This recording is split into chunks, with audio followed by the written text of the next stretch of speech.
저는 오늘 말씀의 능력이라는 주제로 이렇게 함께 말씀을 나누고자 합니다. 주로 이제 성경 말씀에 나오는 하나님 또 예수님이 말씀을 하셔서 어떤 일들을 하셨는지 또 그 말씀에 어떤 능력이 있고 힘이 있는지 그런 부분들을 살펴보신 후에 그리고 그 말씀이 또 우리에게 어떻게 적용이 될 수 있는지 한번 생각해 보시면 좋겠습니다.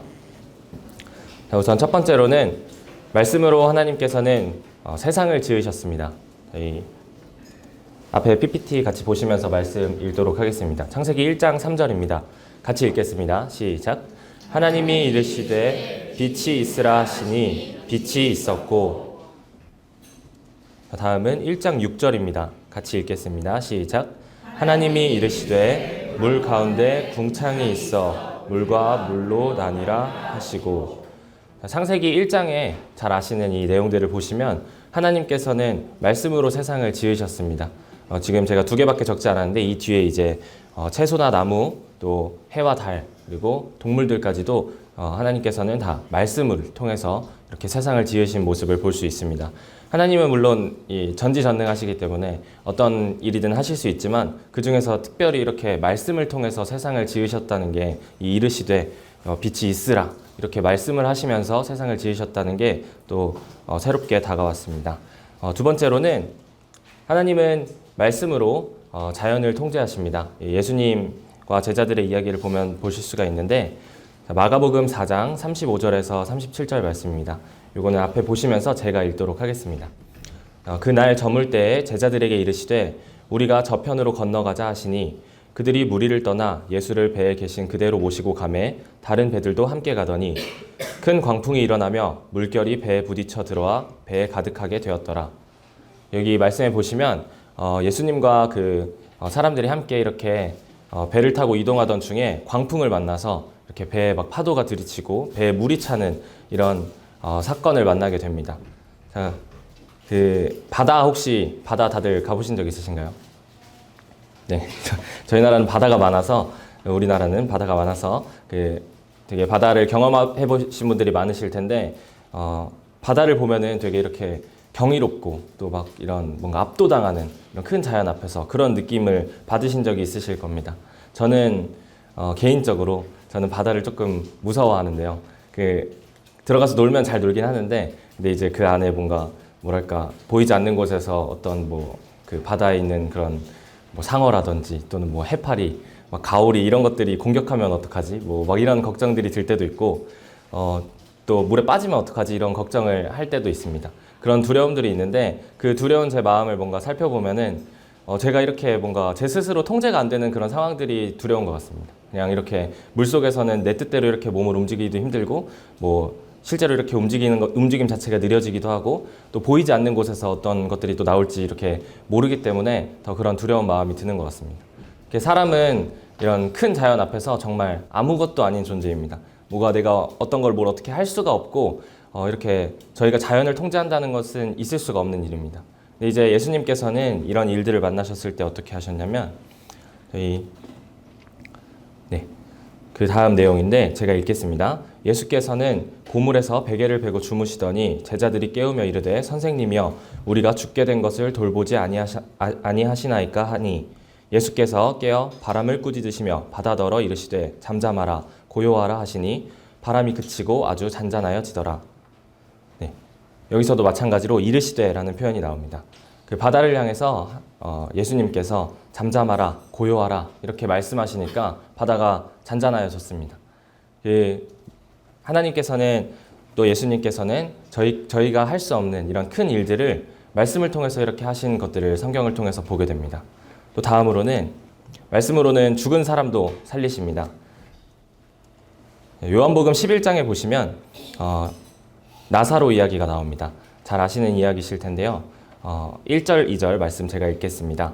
어떤 병자가 있으니 이는 마리아와 그 자매 마르다의 마을 베다니에 사는 나사로라. 이 마리아는 향유를 주께 붓고 머리털로 주의 발을 닦던 자요. 병든 나사로는 그의 오라버니더라.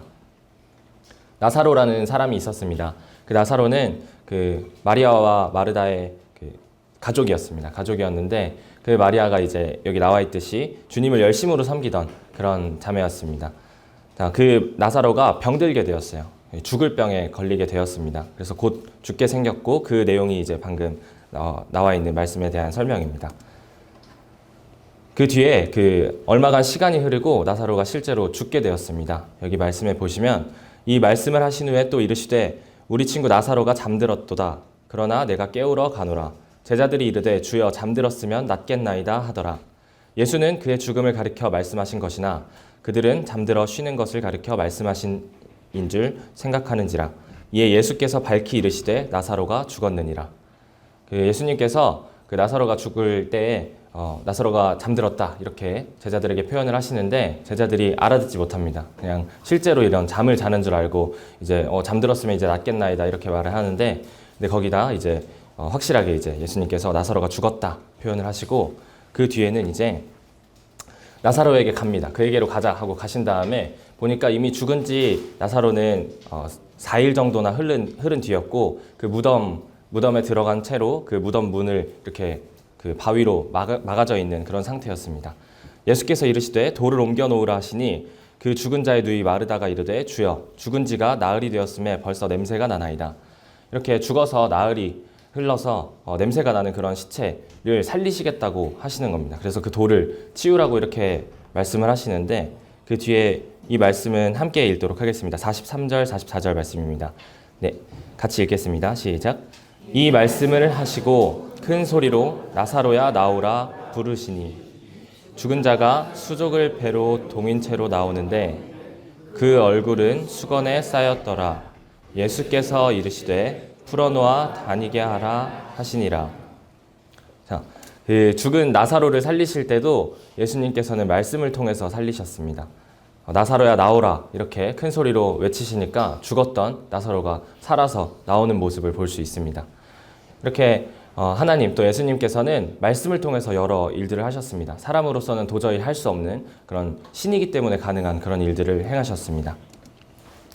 제가 3가지 정도 이렇게 말씀을 드렸었는데요. 한번 다시 이렇게 살펴보자면 말씀으로는 일단 첫 번째 세상을 지으셨습니다. 두 번째로는 자연 또 바다를 통제하시는 모습을 볼 수가 있었고 세 번째로는 말씀으로 죽은 사람도 살리시는 이런 놀라운 모습들을 볼 수 있었습니다. 이렇게 말씀에는 저희가 참 이해하기 힘든 참 믿을 수가 없는 이런 놀라운 능력이 있습니다. 그럼 이 말씀이 이렇게 힘있고 능력 있는 이 말씀이 저희에게 어떻게 적용이 될 수 있을까요? 저희는 말씀으로 거듭난다는 표현을 쓰는데요. 여기 해당하는 말씀 구절이 있습니다. 베드로전서 1장 23절인데요. 여기 앞에 보시면서 또 함께 읽도록 하겠습니다. 시작.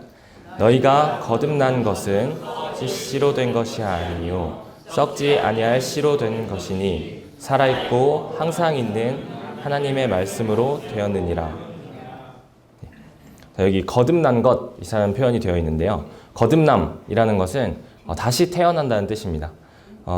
다시 태어난다는 말 자체가 이해가 잘 안 되실 수도 있는데 요한복음 3장에 보시면 요한복음 3장에서도 예수님을 찾아온 니고데모에게 예수님께서 네가 거듭나야겠다 이렇게 거듭나야 하나님 나라를 볼 수 있다 이렇게 얘기를 하는데 니고데모도 이해를 하지 못합니다. 어떻게 거듭날 수 있냐 태로 다시 들어가야 되냐 이런 말을 하는데 거듭난다는 것은 다시 태어나는 것. 다시 태어나려면 저희가 지금 살아있는데 죽어야 다시 태어나지 않겠습니까? 근데 예수님께서 그 요한복음 3장에도 나오듯이 육은 육이고 영은 영이라고 이렇게 말씀을 하십니다. 저희 사실 좀 죄송한 말씀이지만 아직 구원받지 않으신 분들은 영적으로는 죽은 상태인 것입니다. 하나님과의 관계가 끊어지고 하나님과 이렇게 온전한 화평을 이룰 수가 없는 그런 영적으로는 죽은 상태라고 생각을 해주시면 됩니다. 근데 이제 하나님의 말씀을 통해서 저희가 다시 태어날 수 있고 그 영적으로 살림을 받을 수가 있는 것입니다. 그래서 그런 사망에서 생명으로 건져지는 것이 구원입니다.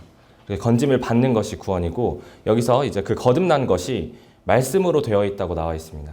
이 말씀은 하나님의 말씀입니다. 저희가 이렇게 생각을 해볼 때 아까 앞에 이 말씀을 드렸던 3가지 정도의 내용과 지금 이 내용을 생각하실 때 조금 다르게 느껴지실 수도 있는데 실제로 이렇게 예수님이 이 땅에 몸을 입고 오셔서 말씀하신 것만 말씀이 아니라 또 하나님께서 막 우레와 같은 소리로 이렇게 하늘에서 내려주시는 그 말씀만 말씀이 아니라 저희가 지금 대하고 있는 이 말씀이 마찬가지로 하나님의 말씀인 것입니다. 그리고 저희가 성경을 통해서 이렇게 보게 되는 것들이 단순히 글자 또는 단순한 이야기가 아닙니다. 그냥 저희에게 하시는 말씀이라고 생각을 해주시면 됩니다. 네.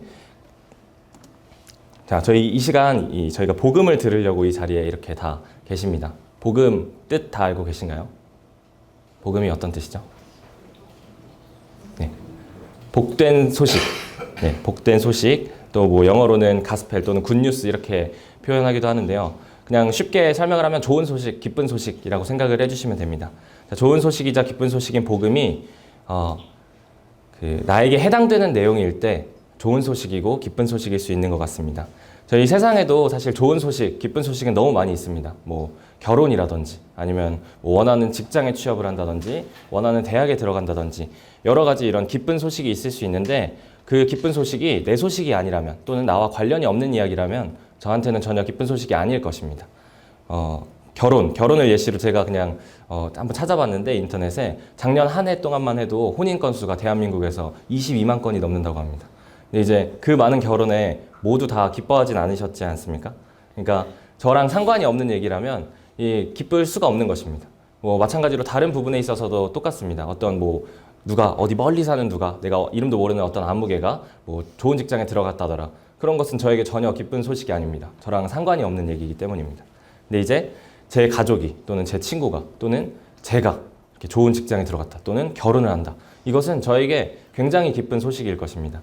여러분들이 이 복음을 들으실 때 그런 마음으로 들으셨으면 좋겠습니다. 이 말씀을 대하실 때 아무리 옆에서 이제 뭐 말씀엔 힘이 있고 능력이 있고 또 예수님이 너 이렇게 하셨고 또 여러분들을 위해서 죽으셨고 다시 사셨고 이런 것들을 저희 옆에 계신 성도님들이 또는 이런 말씀을 전하시는 분들이 설명을 해주시더라도 여러분 스스로가 이 얘기를 본인 얘기로 받아들이지 않으신다면 이 얘기는 여러분과 상관없는 이야기일 것입니다.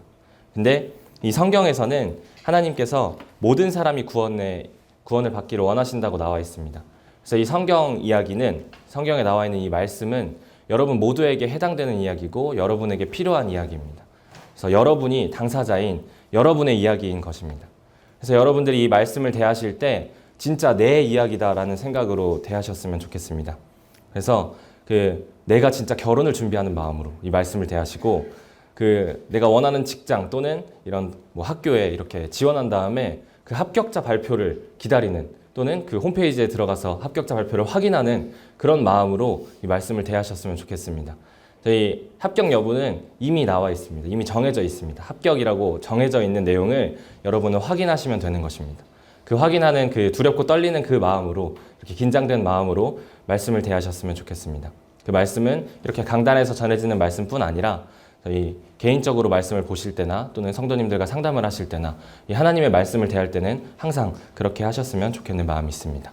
그렇게 하실 때 여러분에게 이 놀라운 이 하나님의 말씀의 능력이 힘이 이렇게 임하실 거고 그리고 그 일로 인해서 이제 구원을 받게 되실 것입니다. 네, 이상입니다.